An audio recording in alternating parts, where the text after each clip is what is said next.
I'm Dr. Philippe Lysy. I'm a pediatric endocrinologist and diabetologist working in Clinique Universitaire Saint-Luc in Brussels, Belgium, with a part-time in clinics and a part-time in fundamental research.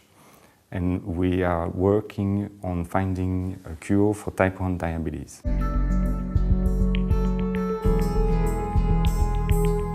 So, as a pediatrician, we focused our attention into type 1 diabetes because that's the main form of diabetes in children and adolescents. And type 1 diabetes is characterized by a deficiency in insulin by the destruction of beta cells. So if we want to cure the disease in established diabetes, we need to replace the cells that produce insulin. So we need to have new cells producing insulin and to be able to transplant those cells into the patients to form new insulin and to be able to stop the injections of insulin.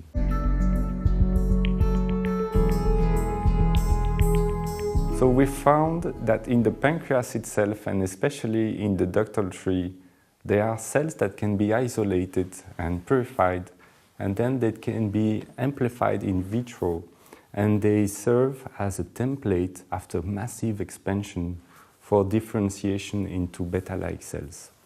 We produced a very specific sort of plasmid that can produce messenger RNA for known transcription factors that can drive the cells toward the differentiation.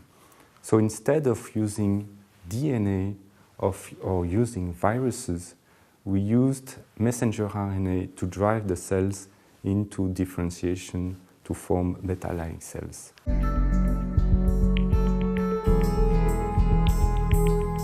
What we obtain is that this messenger RNA that can be specific for transcription factors, especially MAFE, that can drive the cells into the cells we want to obtain after 1 week of transfection. So that is very fast. So this could be applied to any kind of cells for differentiation into other types of cells, hepatocytes or skin cells or whatever. So this technique could be applied in vitro for differentiation into other fields of generative medicine.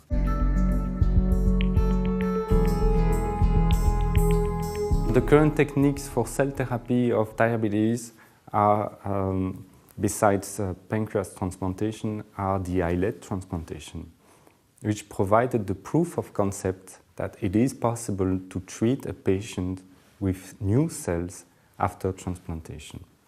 Of course, the problem here is the availability of donors and the difficulty of the procedure and the need for immunosuppression. So we need to find new sources of cells that can be amplified in vitro to obtain a massive amount of cells and to be able to transplant a patient or several patients with a batch of cells. And our cells have those characteristics because they can be very largely amplified in vitro and have a huge capacity to form insulin-producing cells in vitro.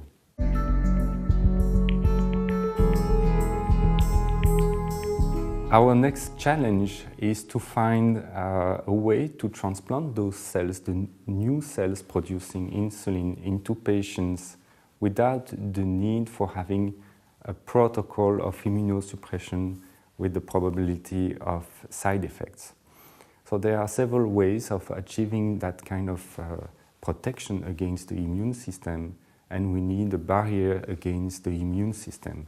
So that could be done with encapsulation or with immunoisolation devices.